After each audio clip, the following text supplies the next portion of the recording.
Bonjour à tous. Eh bien, prenons encore un instant ce matin pour méditer un deuxième passage du livre du ciel de Luisa Picaretta.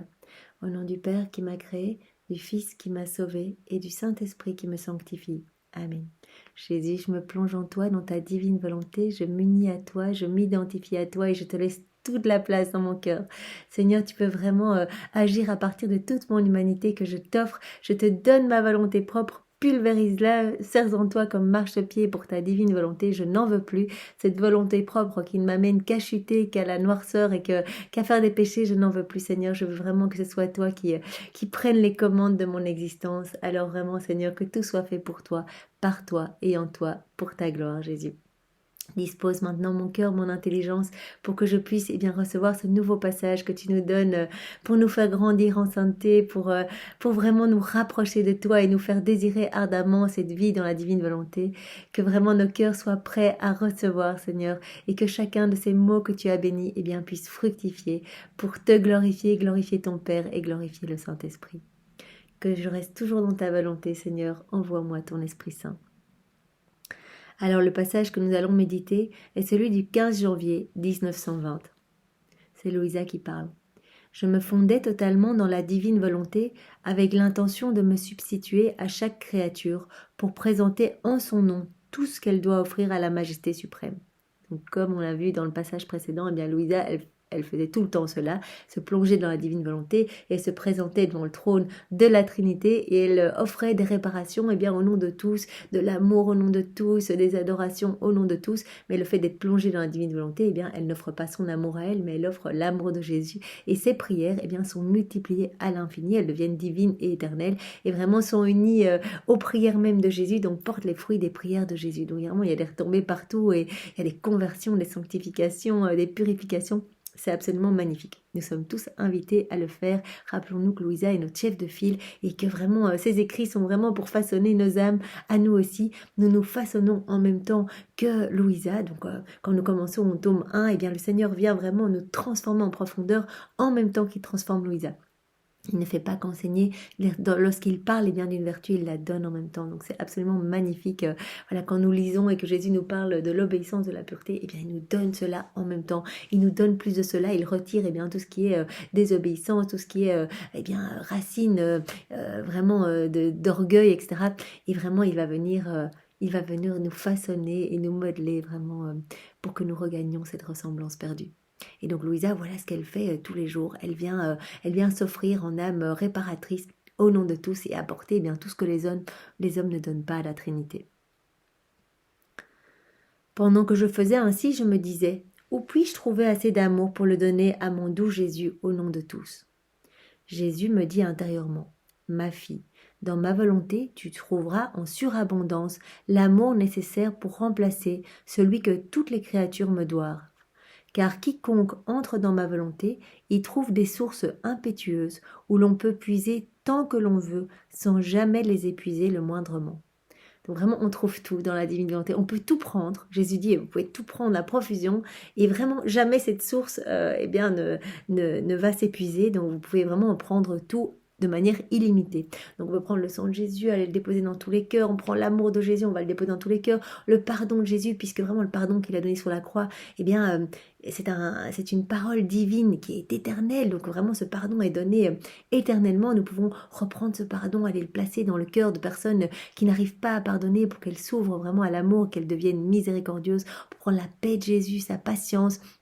On peut prendre l'effusion de l'Esprit Saint au moment après la mort de Jésus, quand les apôtres attendent au moment vraiment de la descente des langues de feu.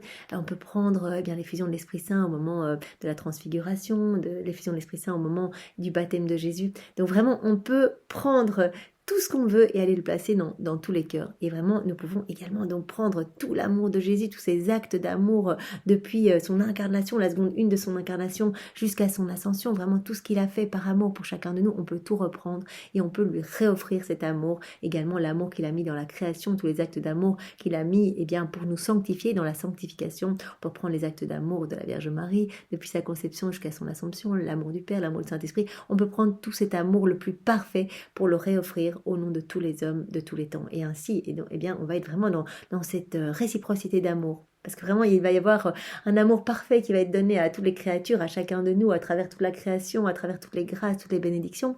Et il va y avoir ce retour d'amour, puisqu'on va offrir eh bien, un amour d'origine, de nature divine, l'amour qu'on aura puisé dans la divine volonté. C'est vraiment magnifique. Et donc, il y a vraiment cette fontaine de tous les biens, de tous les bienfaits dans la divine volonté, et nous sommes tous invités à venir nous servir. Il y a la fontaine de l'amour qui impétueusement jette ses vagues. Plus on y puise, plus elle augmente son débit. Donc en plus, au plus on en prend, en plus il y en a. Donc c'est vraiment incroyable. Il y a la source de la beauté qui ne s'affadit jamais. Elle émet des beautés toujours nouvelles. Il y a aussi les fontaines de la sagesse, du bonheur, de la bonté, de la puissance, de la miséricorde, de la justice et de tous mes autres attributs. Donc il y a tous les attributs divins, mais vraiment à profusion, en abondance. Et on peut vraiment prendre tout et vraiment s'en servir pour notre sanctification et la sanctification de tous nos frères et sœurs et la purification de toutes ces âmes qui ne peuvent plus rien pour elles-mêmes au purgatoire. C'est vraiment magnifique et ça rejoint vraiment le passage que nous avons lu hier, je crois, où vraiment Jésus disait que lui-même était la source eh bien, de toutes les grâces, de toutes les bénédictions, de tous les bienfaits et que si nous recherchons la paix, eh bien, il faut retourner à la source, c'est-à-dire à Jésus, se plonger dans sa divine volonté, on prend sa paix et vraiment on s'en regorge, vraiment on vient vivre cette situation difficile avec la paix de Jésus. On vient prendre eh bien, toutes les paroles d'amour, de tendresse affectueuse de Jésus. On vient les prendre pour parler à nos enfants ou à notre conjoint ou à nos amis. Voilà, on peut demander vraiment à Jésus de remettre en mouvement eh bien, ce qu'il a fait lors de son passage sur la terre. Par exemple, voilà, tous ces moments où il était tellement patient, où il supportait les calomnies, etc. Mais en silence, en bénissant et en aimant ses ennemis. On peut vraiment demander à Jésus eh bien, de venir prolonger sa vie en nous et aimer à travers nous, être patient à travers nous, nous donner sa paix, vraiment que nous soyons dans la plénitude de ses vertus, de ses attributs. Chaque fontaine déborde chez ses voisines.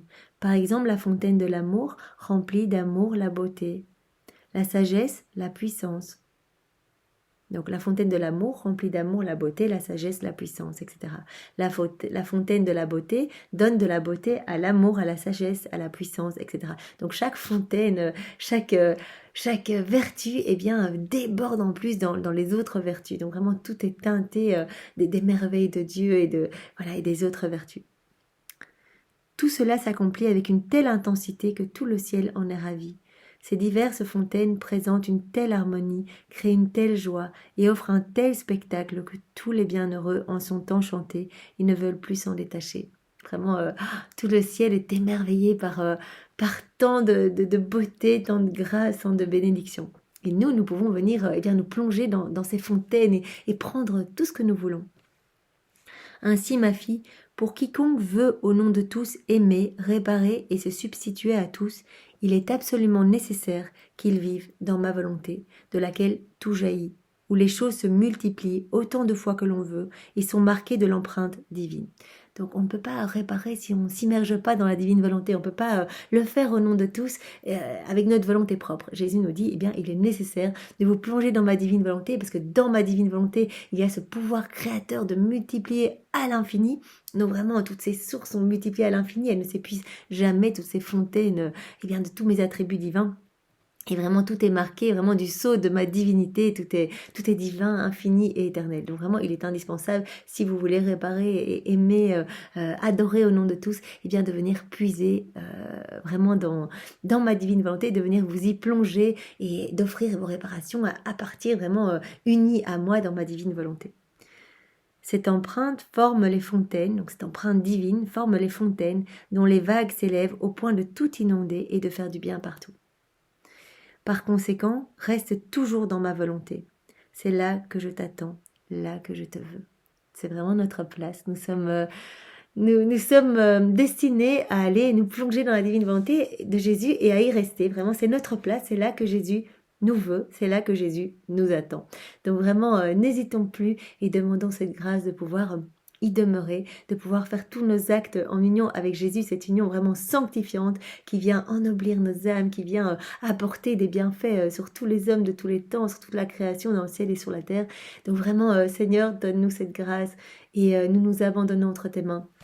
Donne-nous la grâce de ne pas nous rebeller, de ne pas vouloir revenir dans nos volontés propres, mais de tout accepter comme venant vraiment de tes mains divines. Même si les choses nous paraissent eh bien, parfois un petit peu difficiles, parfois il y a des obstacles. Prenons tout comme venant des mains de Dieu, tout comme autorisé pour notre sanctification par celui qui nous veut vraiment saints, comme lui est saint, vraiment de sa sainteté divine. Alors merci Seigneur avec tes propres remerciements et sois loué, béni et glorifié. Au nom du Père et du Fils et du Saint-Esprit. Amen. Passez tous une belle journée. Au revoir, soyez tous bénis.